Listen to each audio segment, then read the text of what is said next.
দুপুর, সবে ক্লাস শেষ করে ভার্সিটি থেকে বেরিয়েছি। আশেপাশে একটা রিকশাও নেই। এদিকে সূর্যের কড়া আলো মাথায় পড়ছে, গরমে ঘেমে একাকার অবস্থা। অনেকক্ষণ দাঁড়িয়ে থেকে অতিষ্ঠ হয়ে হাঁটা ধরলাম। সামনে থেকে রিকশা বা কিছু একটা পেলে উঠে পড়ব। হঠাৎই একটা কালো মতো লোক এসে আমার সামনে দাঁড়ালেন। থমকে দাঁড়াই আমি। লোকটা চোখে কালো চশমা পরেন, খয়েরি শার্ট। লোকটির হাতে কাগজ এগিয়ে দিয়ে বিনয়ী কণ্ঠে বললেন, এই ঠিকানাটা একটু বলতে পারবেন ম্যাম? আমি ওনার বাড়ি দেওয়া কাগজে চোখ বোলালাম। হিজিবিজি লাগা ভালো করে বুঝতে হাতে নিলাম। ভ্রু কুচকে মনোযোগ দিতেই টের পেলাম পাশে সাই করে একটা গাড়ি এসে দাঁড়িয়েছে কেবল। মাথা ঘামানোর মতো ব্যাপার ছিল না বলে তাকাইও নি। গাড়ি দরজা খুলে গেল সেকেন্ডে। আমি কোনো কিছু ভালো করে বোধগম্য করার পূর্বেই ভেতর থেকে কেউ একজন হাত খপ করে ধরল। আমি ভোরকে ভয় পেয়ে তাকানো মাত্রই আগন্তুক ব্যক্তি রীতিমতো টেনে ভেতরে ঢুকিয়ে নিল আমাকে। প্রচণ্ড আতঙ্কে আমার কলিজা ঝলকে উঠল। হৃৎপিণ্ড বিকল হয়ে বিট থামল। শ্বাস বন্ধ হয়ে মরে যাচ্ছি মনে হলো। আগত পরিস্থিতি আন্দাজ করার আগেই দুনিয়া অন্ধকার করে আঁখি বলল বুঝে ফেললাম। জ্ঞান হারাতে হারাতে টের পেলাম একটা ভারী কণ্ঠ কাউকে বলছে, স্যার, ম্যাডাম অজ্ঞান হয়ে পড়েছেন। মুখে পানি ছাপটে চোখ মেলে তাকাই আমি। এইটুকুতেই নিজেকে কেমন দুর্বল আর আত্মরা মনে হচ্ছিল। ঝাপসা ঝাপসা দৃষ্টি মেলে চাইতেই মুখের সামনে দৃশ্যমান হলো কতগুলো পুরুষালী অবয়ব। শতচকিত হয়ে পূর্ণ দৃষ্টিতে দেখলাম। মুহূর্তে পেছনের সব ঘটনা মাথা চাড়া দিল। হঠাৎ এই লোক এসে আমাকে ঠিকানা জিজ্ঞেস করা, কেউ একজন গাড়ির মধ্যে আমাকে টেনে নেওয়া, সবটা মনে পড়ে তীব্র ভয়ে ডরে কাঁপাকাঁপি শুরু হয়ে গেল আমার। আমাকে কি কিডন্যাপ করা হয়েছে? কিন্তু আমার বাবার তত টাকা পয়সা নেই, না আমি ধনী দুলালি। তবে কেন? এই কেনর উত্তর জানতে আমি উপস্থিত সবাইকে ভালো করে একবার দেখলাম। কমসে কম 7-8 জন মোটা তাজা লোক দেখে আত্মা শুকিয়ে গেল। এরা কি চায়? কেন ধরে এনেছে আমায়? আমি অত্যাধিক ঘামাক্ত চেহারায় বারবার ঢোক গেলায় দেখে একজন প্রশ্ন করলেন, পানি খাবেন ম্যাডাম? আমি বিস্ময়ে টুপটাপ পাতা ফেললাম চোখের। এত সুন্দর করে প্রশ্ন করে কোনো কিডন্যাপার? মনে হয় ওরা কিডনি পাচারকারী, তাই জন্য আমাকে পানি টানি খাইয়ে সুস্থ রাখতে চাইছে। এই আকাশ কুসুম ভাবনাতেই আমার পিপাসা দ্বিগুণ বেড়ে যায়। জোরে জোরে মাথা নেড়ে হ্যাঁ বোঝাতে এই লোকটি অন্য লোককে ইশারা করলেন। সে তৎপর ছুটে গেল। মিনিটের মাথায় হাতে করে নিয়ে এলো এক বোতল সাদা মিনারেল ওয়াটার। রীতিমতো বোতলে ছিবি খুলে হাত দিয়ে দিল আমার কম্পিত হস্তে। বোতল ধরে চুমুক বসালাম। ঝকঝক করে খেয়ে নিলাম প্রায় অর্ধেকটা। লম্বা শ্বাস ফেলে মুখ মুছে ওনাদের দিকে চোখ দিলাম। একটু ধাতস্থ হয়ে ভীতকণ্ঠে শুধালাম, আমাকে এখানে কেন এনেছেন? অন্য এক লোক উত্তর দিল, দরকার ছিল ম্যাডাম। আপনার শরীর এখন কেমন লাগছে? দুর্বল লাগছে না তো? আমার ভারী মেজাজ খারাপ হলো এই লোকটার উতলানো দরদ দেখে। মানে তোর হার্ট অ্যাটাক করার মতো করে অপহরণ করে এনে এখন জিজ্ঞেস করছিস কেমন লাগছে? যা ছটকা খেয়েছি তাতে তো আমি মরেও যেতে পারতাম। আমি তিরিক্ষি মেজাজে ভয় ডর ক্ষণিকের জন্য ভুলে যাই। সরাসরি প্রশ্ন করলাম, কি চাই আপনাদের? কত টাকা চাইবেন আমার বাবার কাছ থেকে? এই মুহূর্তে আমি চেয়ারে বসে, বাকি লোকগুলো আমার চারপাশে ঘিরে। প্রশ্নটা একে অন্যের মুখ চাই করলেন। তোর মধ্যে একজনকে বললেন, টাকার জন্য তো আপনাকে আনা হয়নি ম্যাডাম। আমি ভ্রু কুচকে তাকালাম। টাকার জন্য আনা না হলে কি আমার চেহারা দেখতে এনেছে? তৎক্ষণাৎ একটু আগের কিডনি পাচারের কথাটাই ফের মাথা চাড়া দিয়ে উঠল। ইয়া আল্লাহ, এর মানে সত্যিই এরা আমার কিডনি নিয়ে নেবে? ভয়ে আমার হাঁটু থরথর করে কাঁপাকাঁপি শুরু করলো। কাঁপা কাঁপা কণ্ঠে বললাম, তাহলে কেন এনেছেন? স্যারের অর্ডার ম্যাডাম। আমার সবে শিথিল হওয়া কপাল পুনরায় বেঁকে বসে। কোন স্যার? অন্য একজন লোক বিনয়ী অথচ মোটা কণ্ঠে বললেন, ম্যাডাম আপনি একটু চুপ করে বসুন, স্যার এক্ষুনি এসে করবেন। আরে, কথাটুকু সম্পূর্ণ না করেই নিজেই থেমে যাই। ডুব দিলাম গভীর ভাবনায়। এদের কোন স্যার আমাকে তুলে আনতে বলছে? সেই কৌতূহল সব ভুলে চুপচাপ বসে রইলাম। চোখ বোলালাম চারপাশে। দুটো সোফা, একটা চেয়ার আর দুটো ফুলদানি।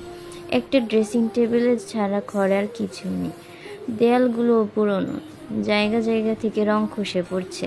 আমি ঠিক কোথায় কিছুই বুঝতে পারছি না। তখন এই বাইরে থেকে একটি রাশভরি কণ্ঠ ভেসে এলো। মেহবুব স্যার এসেছেন। মেহবুব নাম যার, তিনি দৌড়ে গেলেন দরজার কাছে, ছিটকিনি টানলেন দ্রুত হাতে। আমি মেহবুব লোকটার পেটের ফাঁক দিয়ে উকি ঝুঁকি দেওয়ার চেষ্টা করছিলাম।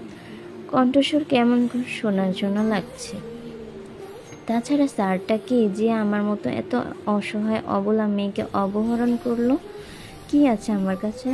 আমার ব্যাগ হাতালে 10 টাকার 6টা নোট ছাড়া কিচ্ছু পাওয়া যাবে না। ঠিক সে সময় দৃশ্যমান হলো নাম না জানা স্যারের জাত বদন। আমি বেখেয়ালে তাকিয়ে চোখ নামালেও সজাগ হলাম নিমিষে। চট করে মাথা তুলে ফির তাকালাম। চোখের সামনে পরিচিত সেই মুখখানি দেখতেই সমগ্র শরীর হিম হয়ে এলো। রুদ্ররোশন চৌধুরী, উনিই কিডন্যাপ করেছেন আমায়। ভাবতেই আমার মাথা ঘুরতে শুরু করে। উনি দরজা ছেড়ে এসে ভেতরে ঢুকলেন, হাতে শপিং ব্যাগ। কিছু বলতেও হলো না, ঘরের লোকগুলো সবাই একে অঙ্কে আলগোছে বেরিয়ে গেল। রুদ্র দরজা লাগালেন, উপর নিচে দুটো ছিটকিনি লাগালেন, এগিয়ে এলেন আমার দিকে। ওনার প্রত্যেকটা শব্দযুদ্ধ কদম অন্তরাত্মা কাঁপিয়ে ফেলছিল আমার। সকালবেলা ওনাকে রিজেক্ট করার ফল যে এইসব কিছু বুঝতে খুব বেশি দেরি হলো না। এখন কি উনি প্রতিশোধ তুলবেন? উনি আরেকটু কাছাকাছি আসতে আমি তড়ক করে উঠে দাঁড়ালাম। লাফিয়ে গেলাম রুমের এক কোণে, আঙুল তুলে শাসিয়ে বললাম, খবরদার আমার কাছে আসবেন না। পরপর ঘটনাগুলো ভেবাছেকা খেলেন উনি। হতবুদ্ধি হয়ে চেয়ে রইলেন অল্প সময়, এরপর ঠোঁট এক পাশে বেঁকে গেল ওনার। মাথা নেড়ে সূক্ষ্ম হাসলেন। স্পষ্ট বুঝলাম আমার শাসনটাকে তাচ্ছিল্য করলেন উনি। খুব রাগ চেপে ধরল আমাকে। উনি আরেক পা বাড়াতেই খিটমিট করে বললাম, এগোবেন না বলে দিচ্ছি, খুব খারাপ হবে। উনি ভ্রু নাচালেন। তাই? ওনার তাই বলার ধরনে আমার সবটুকু সাহস, আত্মবিশ্বাস নেতিয়ে গেল। উঁচু করা আঙুল ভেঙে এলো। ভয় লাগলো উনি আমার ক্ষতি করবেন না তো। কঠিন চেহারা নিমিষেই নরম হয়ে গেল আমার। অনুরোধ করলে বললাম, আমাকে যেতে দেন না প্লিজ, আমি তো আপনার কোনো ক্ষতি করিনি, তাই না? উনি হাতের শপিং ব্যাগগুলো সোফার ওপর রাখতে রাখতে বললেন, কে বলল করনি? আপনি আমার যা করেছেন তা আর কেউ করেনি। কি করেছি আমি? উনি ঘাড় কাত করে তাকালেন একবার, পরক্ষণে চোখ ফিরিয়ে বললেন, এগুলো পরে তৈরি হন, ওদিকে ওয়াশরুম যান। ওনার শান্ত সুন্দর কণ্ঠস্বর শুনে একটু অস্বস্তি হলো। উদ্দেশ্য খারাপ হলে এতক্ষণ অপেক্ষা করতো না, নিশ্চয়ই এসে ছাপিয়ে পড়তো। নাকি বলির পাঠার মতো আমাকে সাজিয়ে গুছিয়ে তারপর তৈরি হতে বললেন কেন তাহলে? আমি উৎকণ্ঠিত হয়ে শুধালাম, কি আছে এতে? নিজেই দেখে নিন। আমি জিভ দিয়ে ঠোঁট বেছালাম, দাঁড়িয়ে রইলাম তবুও। উনি না সরে যাব কেন? আশ্চর্যভাবে আমার মৌনতা বুঝে নিলেন উনি। আমি চটজলদি গিয়ে ব্যাগ হাতালাম, বড়সড় ধাক্কা খেলাম মুহূর্তে। ভেতরে বিয়ের বেনারসি ওড়না, গয়না আর সাজার টুকিটাকি জিনিসপত্র দেখে মাথায় আকাশ ভেঙে পড়ার অবস্থা হলো। দু চোখ ভর্তি প্রশ্ন নিয়ে ওনার দিকে তাকালাম। উনি আমার দিকেই চেয়ে আছেন। আমার কণ্ঠরোধ হয়ে আসছিল কেন যেন। খুব বেগ পহিয়ে জিজ্ঞেস করলাম, এগুলো দিয়ে কি হবে? উনি টান টান হয়ে দাঁড়িয়ে বললেন, বেনারসি দিয়ে কি করে সেটা আমিও জানি, কিন্তু আমি বুঝতে পারছি না এসব আমি পড়তে যাব কেন? কেন আমাকে পড়তে বলা হচ্ছে? আমার কণ্ঠে তেজ। উনি ভনিতা ছাড়াই বলে দিলেন, আজ আপনার বিয়ে, আপনি বিয়ে করনে, তাই বেনারসি পরবেন, সিম্পল। উনি যেভাবে সিম্পল বললেন আমার কাছে কথাটা ততটাই দুর্বোধ্য ঠেকলো। নাক মুখ কুচকে বললাম, আমার বিয়ে মানে? উনি খানিক বিরক্ত হলেন, ফোঁস করে শ্বাস ফেললেন, ঘোষণা করলেন, এটা কাজী অফিস, আজ এই মুহূর্তে আপনার সঙ্গে বিয়ে হচ্ছে আমার। এত কথা না বলে তৈরি হয়ে আসেন। আমার কান দুটো ঝাঝা করে উঠল, চোখের সামনে পুরো পৃথিবীটা দুলমান। আর্তনাদ করে বললাম, কি বলছেন এসব? আমি আপনাকে বিয়ে করব না? এতক্ষণ শান্ত থাকা মানুষটা নিমিষেই হারিয়ে গেল। তপ্ত জ্বলন্ত চোখে চাইলেন আমার দিক। খুব ঠান্ডা অথচ কড়া কণ্ঠে বললেন, এই শব্দগুলো আপনি আর উচ্চারণ করবেন না সেজুতি, বিয়ে আপনার আমাকেই করতে হবে। আমি নিভে যাইনি, উল্টে তেতে বললাম, মগের মুল্লুক নাকি? আপনি যা বলবেন তাই হবে। এটা আমার লাইফ, আমি বুঝবো। আপনি ঠিক করার কে? আমি আপনাকে বিয়ে করব না। সঙ্গে সঙ্গে উনি কোনি চেপে ধরলেন আমার, হেঁচকা টান মেরে নিয়ে গেলেন ওনার কাছে। দন্ত পিষে বললেন, আমাকে রাগাবেন না সেজুতি, জোর করে তুলে এনেছি বলে জোর করে আপনাকে দিয়ে কাগজে সই করাতে ভালো লাগবে না আমার। ভালোই ভালো। আমি মাঝ পথে ক্ষেপে বললাম, কিসের ভালোই ভালো? আপনার লজ্জা করছে না তুলে না বা সেটা বড় মুখ করে বলতে? এতটা নীচ একটা মানুষ কি করে হতে পারে? একদিনের দেখা একটা মেয়েকে প্রেমপত্র দিয়েছেন, বিয়ের প্রস্তাব পাঠাচ্ছেন, আবার সে বিয়ে না করতে চাইলে তাকে তুলে আনছেন। ছি ছি। উনি তীব্র ক্ষোভে আমার হাত আরও জোরে চেপে ধরলেন। কনুইয়ের জায়গাটায় ওনার আঙুল বসে গেল। ব্যথায় চোখ খিচে ফেলতেই ফের শিথিল করলেন হাত। বললেন, হ্যাঁ আমি নীচ। আপনার জন্য একবার কেন, প্রতিবার নীচ হতে রাজি আছি, কিন্তু ভুলেও ভাববেন না এসব বলে আপনি আমার ইগোকে হার্ট করবেন আর আমি রেগে মেগে আপনাকে ছেড়ে দেব। সেটা কখনোই হবে না। আমার সাথেই বিয়ে হবে আপনার, তাও এক্ষুনি। এতক্ষণ ভালোভাবে বললাম আপনার কাছে ভালো লাগেনি, চাইলে আমার দ্বিতীয় রূপটাও আপনাকে দেখাবো। I have no problem. আমি বিদ্রুপাত্মক হাসলাম। নির্ভীক কণ্ঠে বললাম, যা ইচ্ছে করুন, যা মন চাইছে বলুন, কিন্তু বিয়ে আমি আপনাকে করব না। আপনার মতো এরকম মানুষকে বিয়ে করার চেয়ে গলায় দড়ি দিয়ে ঝুলে পড়া ভালো। উনি প্রচণ্ড জোরে ধমকে উঠলেন, শ্যাট আপ। থমক খেয়ে কেঁপে উঠলাম আমি, ধরফরিয়ে উঠল হৃৎপিণ্ডটা। উনি চোয়াল কটমট করে বললেন, বেশ, বিয়ে আপনাকে করতে হবে না, আপনি বাড়ি ফিরে যান। তবে হ্যাঁ, গিয়ে যখন জানবেন আপনার কারণে আরিশা আর অব্রর বিয়ে ভেঙে গেছে তখন? আমি বুঝতে না পেরে বললাম, মানে সহজ, অব্র আমার কথা শক করতে পারে, আমি না চাইলেও আপনার বোনকে কোনো দিনও বিয়ে করবে না। কথাটা আমার বিশ্বাসযোগ্য মনে হলো না, একটুও না। বরং হেসে বললাম, তাই নাকি? মানুষকে বোকা বানানোর আর কি কি পদ্ধতি আপনার রক্ত আছে মিস্টার রুদ্ররোশন চৌধুরী? থাকলে সেগুলোও অ্যাপ্লাই করতে পারেন। তবে আমি আপনার কথা ভুলছি না, ফর শিওর। উনি সূক্ষ্ম হেসে বললেন, গ্রেট। রুদ্ররোশন চৌধুরীর স্ত্রীর মধ্যে এরকম অ্যাটিটিউড না থাকলে চলে? Actually I think we are made for each other. আমি বিরক্ত হয়ে অন্যদিকে মুখ ঘোরাতেই উনি বললেন, আমি মিথ্যে বলিনি মিস জ্যোতি। প্রমাণ চাই? Wait a second. উনি পকেট থেকে ফোন বের করলেন। আমি চোখে চোখে চাইলাম। উনি অব্র ভাইয়ের নম্বরে ডায়াল করে লাউডে দিলেন। রিং হচ্ছিল। দুবারের মাথায় রিসিভ করলেন ভাইয়া। কিছু বলার আগে রুদ্র গম্ভীর গলায় বললেন, অব্র, তুই আমাকে ভালোবাসিস? অভ্যাস থেকে ফটাফট উত্তর এলো, অবশ্যই ভাই, আমার থেকেও বেশি। কি করতে পারবি আমার জন্য? তুমি যা বলবে। ভেবে দেখ, যা কিছু চাই দিতে পারবি? কেন পারবো না? তুমি আমার প্রাণ চাইলেও আমি রাজি। বলেই দেখো। রুদ্র আমার দিক চেয়ে চেয়ে কথা বলছিলেন। অব্র ভাইয়ার কথা চিবুক শক্ত করে বললেন, আরিশার সঙ্গে তোর বিয়ে হোক আমি চাই না। এই মুহূর্তে বিয়েটা ভেঙে দিবি তুই। উপাসে ক্ষণিক্ষণে নীরবতা। অব্র ভাইয়া থমকে রইলেন। খানিকক্ষণ পর বললেন, কিছু হয়েছে ভাই? রুদ্র আমার দিকে চেয়ে থেকে বললেন, কিছু হয়নি, তুই বিয়ে ভেঙে দে। অব্র ভাইয়া একটু চুপ থেকে বললেন, ওকে ভাই, তুমি যা চাইবে তাই। এটুকু শুনতেই আমার পায়ের নিচ থেকে জমি কেঁপে উঠল। সত্যি সত্যি অব্র ভাইয়া মেনে নিলেন? ঠিক শুনলাম তো আমি? এই কেমন ভালোবাসা ওনার! এ অবধি ওনার সঙ্গে আমার বহুবার ফোনে কথা হয়েছিল, দেখা হলো সেদিন। যখনই কথা বলতাম ভাইয়ার জিভের ডগায় আপুর কথা থাকতো। মনে হতো আপুই তার সব। অথচ সেই মানুষটি ভাইয়ের জন্য নিজের ভালোবাসার মানুষকে। আমার তাৎক্ষণিক আপুর চেহারাটা মনে পড়ল। বিয়ে ভেঙে গেলে ও সবার কাছে ছোট হয়ে যাবে। আমি আমি তো দেখেছি কিভাবে ও বাবাকে রাজি করিয়েছিল। আপুর তো বিয়ে ঠিক হয়েছিল অন্য জায়গায়। কত অনুরোধ, কত কিছু সামলে শেষমেশ বাবা আম্মু মেনে নিলেন। এ নিয়ে কথা কম শুনতে হয়নি ওকে। সব থেকে বড় কথা হচ্ছে আপু ভয়ানক কষ্ট পাবে, সইতে পারবে না। সামনের দিনগুলো আমি স্পষ্ট দেখছি যেন আপু আমার সামনে বসে বসে কাঁদছে। অবর ভাইয়ের শোকে হতাশ করছে, ধুকে ধুকে মরছে। না না, আমার জন্য আপুকে কষ্ট পেতে আমি দেব না, কিছুতেই না। আমি এলোমেলো মস্তিষ্ক নিয়ে রুদ্রর দিকে তাকলাম। ফোনের লাইনে তখন অব্র ভাইয়া। হ্যালো হ্যালো হ্যালো হ্যালো করছেন। রুদ্র নিশ্চুপ হয়ে আমার দিকে তাকিয়ে চিকন বাদামি চোখগুলোকে আমার সব থেকে নিকৃষ্ট চাউনি বলে মনে হলো। ঠোঁট কামড়ে জবাব দিলাম, আমি রাজি। রুদ্রের অধৈর্যগুলো কেঁপে গেল ফের।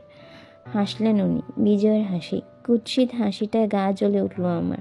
চোখ ফিরিয়ে নিলাম। উনি অব্র ভাইয়াকে তুষ্ট কণ্ঠে বললেন, থাক, বিয়ে ভাঙার দরকার নেই, মজা করছিলাম তোর সঙ্গে। অব্র ভাইয়ের হয়তো অবাক হয়েছেন, কথা বললেন না অনেকক্ষণ। এরকম লোক মজা করবেন? আসলেই এ কথা কি মানানসই?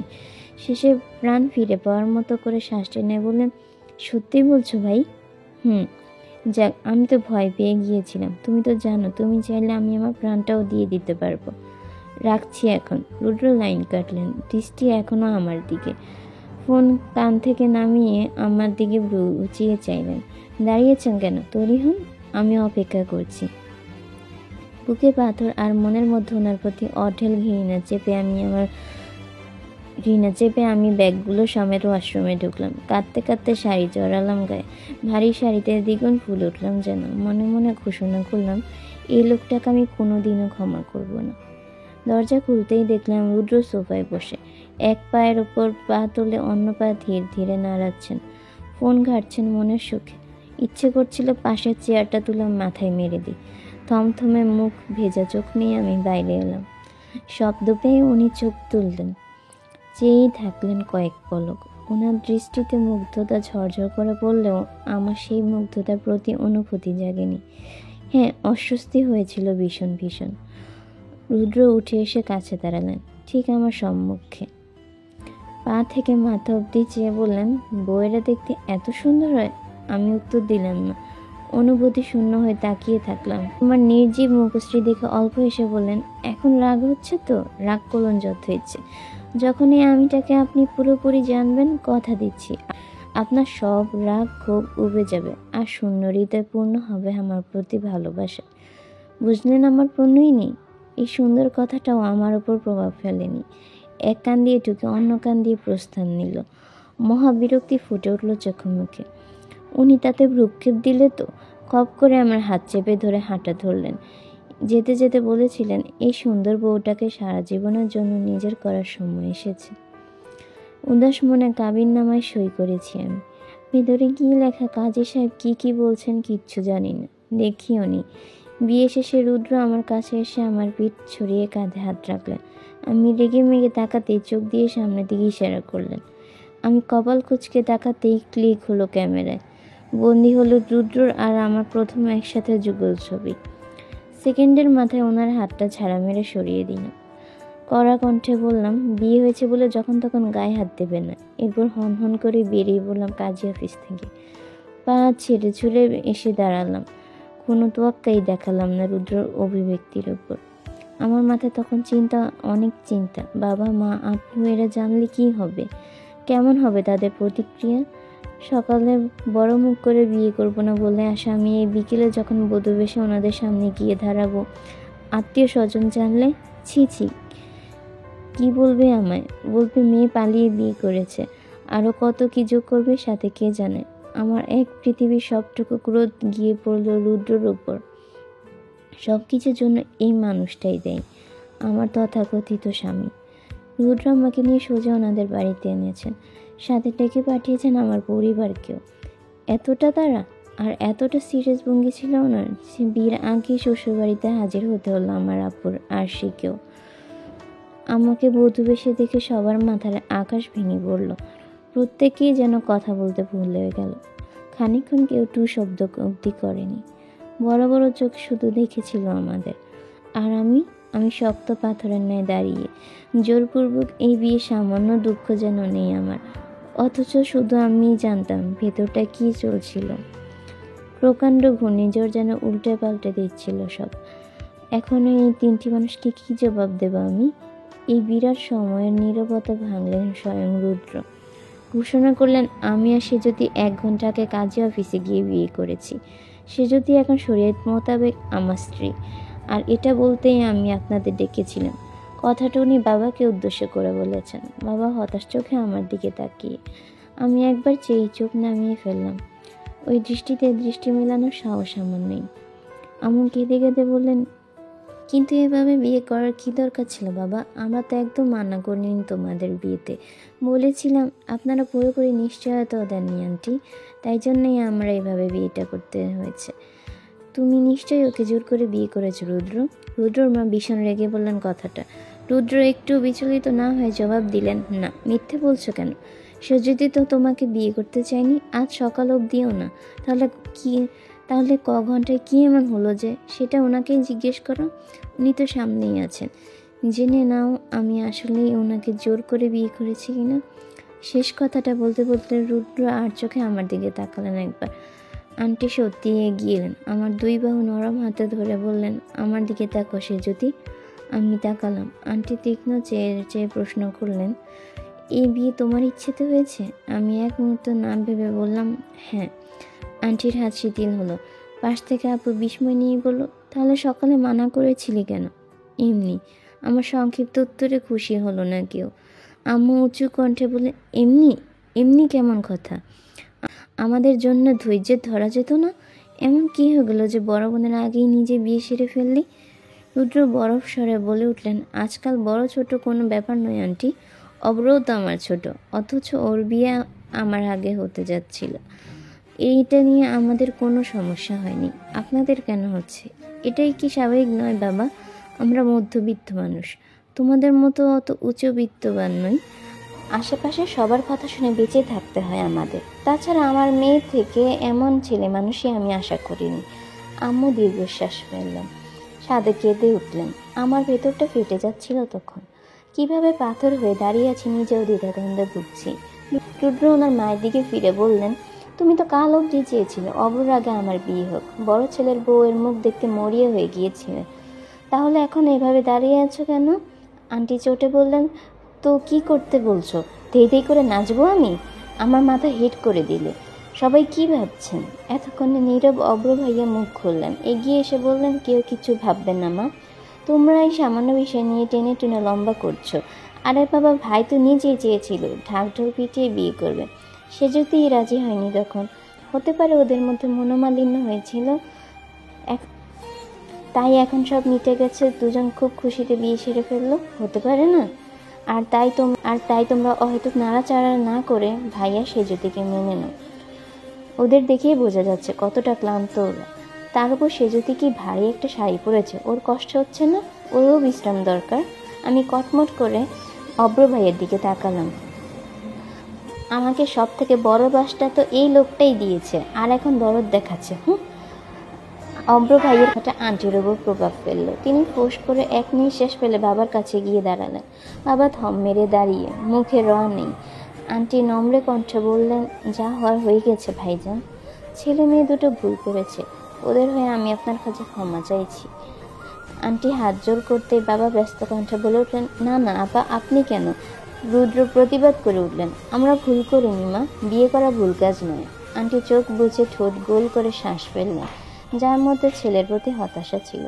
এরপর বাবাকে কোমল কণ্ঠে বললেন, আপনারা আর রাগ করে থাকবেন না, ওদের মেনে নিন। আমি তো সেজুতিকে নিজের পুত্রবধূ হিসেবে সেদিনই মেনে নিয়েছি, যেদিন রুদ্র জানিয়েছিল ওর কথা। এখন আপনারাও যদি। বাবা একবার আমার দিকে তাকালেন। রুদ্র এ যাত্রায় আমার হাত ধরলেন, মুঠোয় পড়লেন পুরোটা। আমি চেয়েও ছাড়তে পারলাম না। আপনি নিশ্চিত থাকতে পারেন আঙ্কেল, সেজুতিকে ভালো রাখার সর্বোচ্চ চেষ্টা করব আমি। ওনার সুন্দর গোছানো কথাটা বাবা এতক্ষণে মুচকি হাসলেন। আমি প্রচণ্ড অবাক হয়ে ওনার দিকে তাকালাম। কথাটা হাস্যকর মনে হওয়ার কথা ছিল, অথচ আমার অদ্ভুত লাগলো কেন, যেন খুব বিশেষ কিছু মিশেছিল তাতে। বাবা এসে আমাদের সামনে দাঁড়ালেন। রুদ্রর কাঁধে হাত রেখে বললেন, ভরসা করছি বাবা, মান রেখো। উনি ছোট করে বললেন, রাখবো। এরপর বাবা আমার দিকে তাকাতেই আমি চোখ নামিয়ে ফেললাম। তীব্র অপরাধ বোধ দেহ মন ছুঁয়ে গেল। টের পেলাম বাবা মাথায় হাত বোলাচ্ছেন। আমি চট করে মাথা তুলতেই বাবা ছলছল চোখে তাকালেন। আমার আকাশ ভেঙে কান্না পেল। ঝাঁপিয়ে পড়লাম বাবার বুকে। ইচ্ছে করলো গলা ফাটিয়ে বলতে, আমাকে নিয়ে যাও, এই রাক্ষসরূপী শয়তান লোকটার সাথে আমি থাকবো না, কিছুতেই না। শেষমেশ বাড়ির সবাই মেনে নিলেন।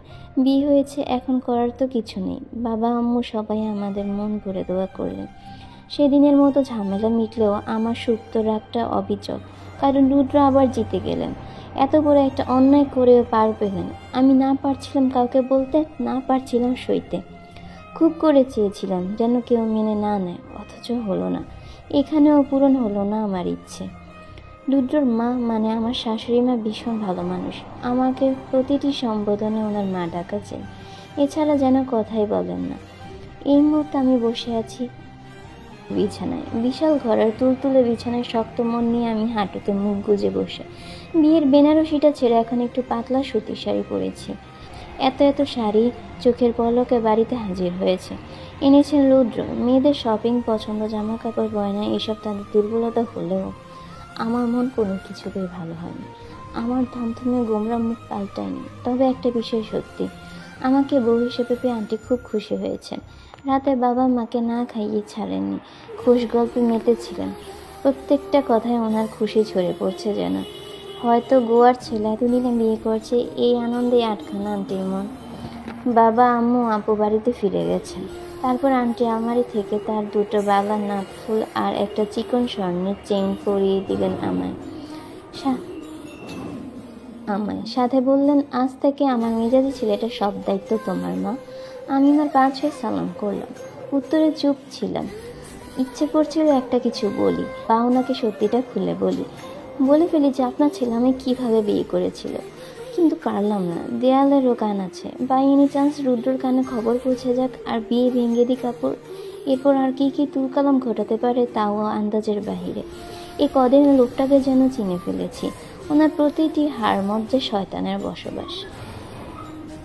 সত্যি বলতে আন্টি যখন আমাকে এ ঘরে দিয়ে গেলেন, আমার হাত পা ছড়িয়ে কান্না পেয়েছিল। লোকটার সাথে এক ঘরে থাকতে হবে ভাবলেই আতঙ্কের বিবশ হচ্ছি। ইজ্জতের উপর হামলা করবেন না তো? যে জোর করে বউ বানাতে পারে সে জোর করে অধিকার ফলাতে কতক্ষণ? আমার ভাবনার মধ্যেই ঘরে একজোড়া পায়ের শব্দ। চমকে তাকালাম। ভেবেছিলাম উনি এসেছেন।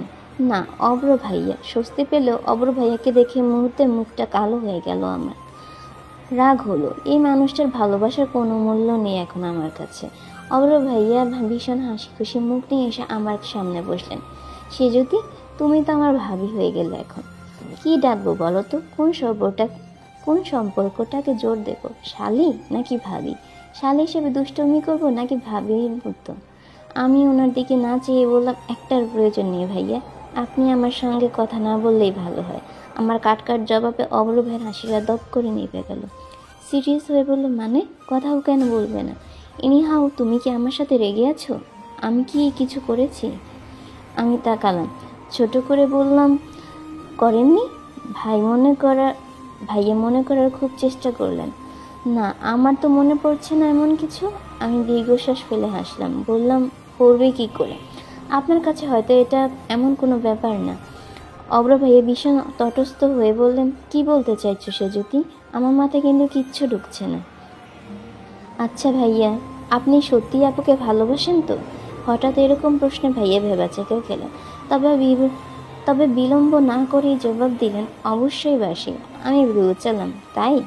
তাহলে আপনার ভাইয়ের এক কথায় বিয়ে ভেঙে দিতে রাজি হলেন কি করে? ভাইয়া ধাক্কা খাওয়ার মতন করে তাকালো। তুমি কি করে জানলেন? কি করে জেনেছি সেটা তো গুরুত্বপূর্ণ নয়। এরকম করেছিলেন তো, তাই না? ভাইয়া এ পর্যায়ে দৃষ্টি সরালেন আমার থেকে। আমার হাসি পেল, তাচ্ছিল্যের হাসি।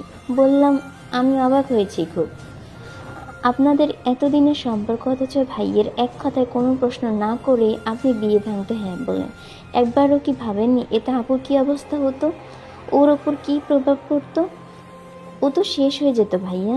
ভালোবাসার উপর থেকে বিশ্বাসটাই হারিয়ে ফেলতো। আর আপনি, আপনার ভালোবাসার কি মিথ্যে ছিল? আপনি কষ্ট পেতেন না? ভাইয়া নিচের দিকে তাকিয়ে বললেন, পেতাম। ওর থেকেও দ্বিগুণ কষ্ট পেতাম। আমি উদ্বিগ্ন হয়ে বললাম, তাহলে কি করে মত দিলেন আপনার ভাইয়ের এমন অন্যায় আবদারে? ভাইয়া তাকালেন। আমার ভাইকে তুমি চেনো না সেজতি। আমি কষ্ট পাবো এমন কোনো কাজ ভাই কোনোদিনও করবেন না, এ বিশ্বাস আমার ছিল। কথাটা আমার কাছে যুক্তিহীন ঠেকলো। বিরক্তিতে মাথা নেড়ে আরেকদিকে ফিরলাম। ভাইয়া লম্বা শ্বাস ফেলে বললেন, আমি যখন ছোট তখন বাবা মারা যান। ভাইয়ের বয়স কত হবে? 15 কিংবা 16। বাবার হঠাৎ মৃত্যু মা মেনে নিতে পারেননি। শোকস্থ হয়ে পড়েন। সংসার, ছেলে মেয়ে, জাগতিক সব তুচ্ছ হলো মায়ের কান্না আর উদাসীনতার কাছে। বহুদিন আমি মায়ের কাছে যেতে অবধি পারিনি। মা ঘরবন্দি থেকেছেন। সেই সময়টায় আমায় কে সামলেছে জানো? ভাই 2 হাতে তুলে নিয়েছে আমার দায়িত্ব। আমি ব্যথা পাবো এরকম কোনো সংকীর্ণ জায়গায় ভাই ছাড়েননি। আমি কাঁদবো তাই ভাই কখনো সহ করেননি। এমন অনেক কিছু যা মা আমাকে দিতে চায়নি, কিন্তু ভাই এনে দিয়েছে। আমার একবার চাওয়ায় নিজের প্রিয় জিনিসটা দিয়ে দিয়েছে। দ্বিতীয়বার প্রশ্ন করেনি। আর সেই ভাই জীবনে প্রথমবার কিছু চাইলো, হোক আমার জীবনের চেয়েও দামি কিছু। আমি কেন দেবো না সে যুক্তি? তুমিও তো আরিশাকে ভালোবাসো, তুমি হলে দিতে না? আমি নির্বাক হয়ে বসে রইলাম। কথার প্রেক্ষিতে জবাব শুনবো আমি, কি বলবো, কি উত্তর দেব? অব্র ভাইয়া আবারও বললেন, জানি না তোমার মধ্যে কি চলছে, ভাইয়ের সাথে কবে আলাপ, কিভাবে এই বিয়ে তাও জানি না। তবে একটা কথা বলবো, ভাইয়াকে যদি চিনতে পারো, বুঝবে মানুষটার ভেতরে মোমের মতো নরম, ভালোবাসার তাপ পেলে নিমিষে গলে যাবে। তখনই অব্র ভাইয়াকে বাইরে থেকে ডেকে উঠলেন আন্টি। ভাইয়া আসছে বলে উঠে দাঁড়ালেন। আমার মুখের দিকে চেয়ে মুচকি হেসে বলে উঠলেন, আসছি, হ্যাভ এ নাইস ড্রিম। ভাইয়া চলে গেলেন। তারপর অনেকটা সময় পার হলো। হঠাৎ জুতোর শব্দই আর বুঝতে অসুবিধে হলো না কে আসছে। তৎক্ষণাৎ শুয়ে পড়লাম বিছানায়। ভান করলাম আমি ঘুমিয়ে গেছি। কেউ নিশ্চয়ই অকারণে ঘুমন্ত মানুষকে জাগিয়ে তুলবে না। টের পেলাম পায়ের শব্দটা অতি সন্নিকটে আমার। এরপর খুব কাছে এসে থামলো। আমি চোখ খিচে বুঝে কাত হয়ে শুয়ে রইলাম। সেই মুহূর্তে টান পড়লো। লুডু রীতিমতো টেনে উঠিয়ে বসালেন আমায়। হকচকালাম, জিজ্ঞাসু চেহারা ওনার দিকে তাকালাম। উনি ঘাড় কাত করে বললেন, বাসর রাতে স্বামীকে সালাম করতে হয় জানেন না? আমি দাঁতের দাঁত চেপে তাকিয়ে থাকলাম ওনার ফর্সা মুখের দিকে। পরপর খেয়াল করলাম ওনার পরনে নীল পাঞ্জাবি। মনোযোগী হয়ে নিজে শাড়ি দেখলাম। তারপর একই ডিজাইন, একই নকশা, কাপল সেট। উনি পোশাক মিলিয়ে কিনেছেন? কি ব্যাপার, শুনতে পাননি? শুনেছি। আমার সংক্ষিপ্ত উত্তরে উনি বোধহয় খুশি হননি। ভ্রুকুচকে পুরো কণ্ঠে বললেন, শুনলে বসে আছেন কেন, নিন সালাম করুন। ধারদারা লোক সালাম না করো যে আমাকে রেহাই দেবে না তা আমার বুঝে হয়ে গেছে। ছোট্ট শ্বাস ফেললে নামতে উদ্যত হবো, ঠিক তখন উনি ভাব নিয়ে বললেন, থাক, দরকার নেই। এমন কেমন ফাজলাম, সালাম করতে বলে আবার? বিরক্তি তখন আমার রগে রগে দৌড়ে মরছে। রুদ্র আমার পাশে বসতে আমি দূরে সরতে গেলাম। অমনি উনি হাত চেপে ধরলেন। আমি জ্বলন্ত চোখে তাকালাম। হাত সরান বলছি। উনি শান্তভাবে বললেন, সম্ভব না, কাছে আসুন। আমাকে কিছু বলার পূর্বেই উনি হ্যাঁচকা টানে বসালেন। হুমড়ি খেলাম ওনার বুকের উপর। ওনার বুকের ভেতরে ধুগ্ধ শব্দটা তখন স্পষ্ট কানে বাজল। আমি সরতে গেলাম, উনি বাধা দিলেন, বরং আরও শক্ত করে চেপে উঠলেন। আমার মাথায় তখন ঘুরছিল একটি প্রশ্ন, একদিনের আলাপে মানুষ কীভাবে এরকম ব্যবহার করতে পারে? নির্লজ্জ কোথাকার। উনি হাত শিথিল করলেন সময় নিয়ে। সুযোগ পেতে আমি ছিটকে সরে এলাম। উনি কিছুক্ষণ চেয়ে থেকে অন্য দিকে তাকালেন, পরপর নিচের দিক চেয়ে মুচকি হাসলেন। আমি ভেতরে কৌতূহলটা চেপে রাখতে না পেরে বলে উঠলাম, একটা কথা বলবেন? উনি ভ্রু নাচালেন। কী কথা? আমি অনতি বিলম্বে প্রশ্ন ছুড়লাম। আপনি এত ভাবওয়ালা একজন মানুষ, একটা মেয়েকে প্রথম দেখে কীভাবে ছেঁচড়ামো করলেন, প্রেমপত্র, জোর করে বিয়ে, আশ্চর্য না? আপনার মতো লোক সেরকম করতে পারে এই মানুষ কস্মিন কালেও বিশ্বাস করবে? চেহারার সাথে চরিত্রের মিল নেই নাকি? আপনি এরকমই, যেখানে গিয়ে মেয়ে দেখেন তাদেরকেই হাতে ফাঁকে চিঠি দেন, তুলে বিয়ে করেন। ভেতরে সব রাগ উগড়ে দিলাম আমি। তবুও মনে হলো যতটা চেয়েছিলাম তার এক আনাও বাড়িনি। অথচ দুটো শান্ত চোখে অনিমিখে চেয়ে রইলেন। আমি থামলাম, শ্বাস নিলাম। তখনও উনি চুপ। বলবেনই বাকি, যা সত্যি তাই তো বলেছি। এরকম ঘটনাই তো ঘটলো আমার সঙ্গে, তাই না? কে বললো আমি কালোই আপনাকে প্রথম দেখেছি? আমি সদা জাগ্রত হয়ে তাকালাম ওনার দিকে। ওনার বাদামি দৃষ্টিতে প্রশ্নবোধক দৃষ্টি বুলিয়ে বললাম, তাহলে? গম্ভীর মানুষটা মুচকি হাসলেন। সত্যি বলতে এত সুন্দর করে হাসলেন উনি, আমার চোখ জুড়িয়ে গেল এতে। চেয়েই রইলাম। উনি চুলগুলো উপরে ঠেলে ভরার কণ্ঠে বললেন, আমি আপনাকে আরও আগে থেকে চিনি। আমি বিস্মিত হয়ে বললাম, আগে থেকে? কবে থেকে ছিলেন? কী করে? আমার উদ্বেলিত প্রশ্নে উনি বাঁকা হেসে ভ্রু গোটালেন। বলা কি উচিত? আমি দিশাহারা হয়ে বললাম, বলুন না, আমি না হলে না কথা শুনতে পারলে মরেই যাব। উনি তৎক্ষণাৎ চোখ রাঙিয়ে বললেন, এসব কী কথা? মিনমিন করে বললাম, বলুন না প্লিজ। উনি খানিকক্ষণ চেয়ে রইলেন, নিষ্পলক সুস্থির চাহনি। পরপর একটু এগিয়ে এসে বললেন, আমি সরতে নিলেই বললেন, তাহলে বলবো না। আমি দমে যাই, বসে রই। কথাটা আমাকে শুনতে হবেই। রুদ্র আমার থেকে চোখ ফিরিয়ে দেয়ালে তাকালেন। বললেন, ড্রাইভার ছাড়া খুব কম বের হই, মাঝে মধ্যে বলতে গেলে সেদিনও বেরিয়েছি। অনেকটা পথে এসে হঠাৎ খেয়াল করলাম গাড়ির ব্রেক কাজ করছে না। কিছুতেই থামছে না, আর যা হবার তাই হলো। ঠকে গেল গাছের সঙ্গে, তাও ভালো করে গায়ে ওঠেনি। দুপুরবেলা বলে রাস্তাঘাটে লোকজন একদমই নেই। আমার গাড়ির ফ্রন্ট কাঁচ ভেঙে আমার সমস্ত গা হাত পা কেটে গেছে। মাথায় লেগেছে স্টিয়ারিংয়ে। ফোঁটা ফোঁটা রক্ত শরীর জুড়িয়ে ছিটিয়ে পড়ছিল। অসহ্য যন্ত্রণায় কাতরে সৃষ্টিকর্তাকে ডাকছিলাম, কেউ একজন আসুক, আমাকে বাঁচাক। তার কিছু সময় পর টের পেলাম কয়েকটি মেয়েলি আওয়াজ। আমার হুঁশ তখনও বিপন্ন। দেখছি, শুনছি, কথা বলার শক্তি নেই। কলেজ ইউনিফর্ম পরা ৩-৪টে মেয়ে এসে ঘিরে ধরছে আমার গাড়িটাকে। তার মধ্যে একটি মেয়ে দরজা খুলে আমার কাছে এলো। আমাকে এই যে শুনছেন বলে ডাকলো অনেকবার। আমি কোনো মতে তাকিয়েছি কেবল। ভ্রু ভিজে চোখের পলক তখন পাথর